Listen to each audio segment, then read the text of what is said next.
Hello everybody. So today I'm going to be doing the Sky High and see what kind of prizes I can get, and I will be doing different animals in every one just because I feel like it's more fun that way and it keeps me like in the zone. So I'm going to be using a flamingo. I just did my red panda and I decided, hey, I should do a video since I want to earn some stuff.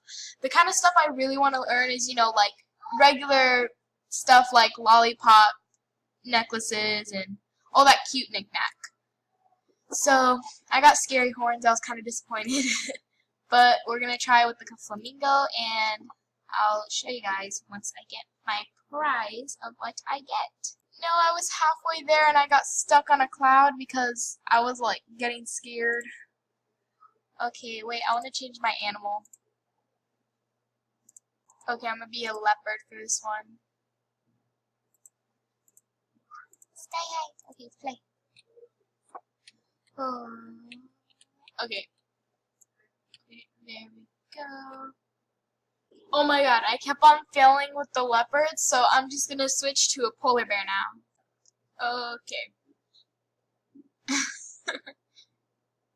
Oh my gosh, I was about to get on another cloud and it glitched on me and it made me go forward closer to the phantom, and then I died.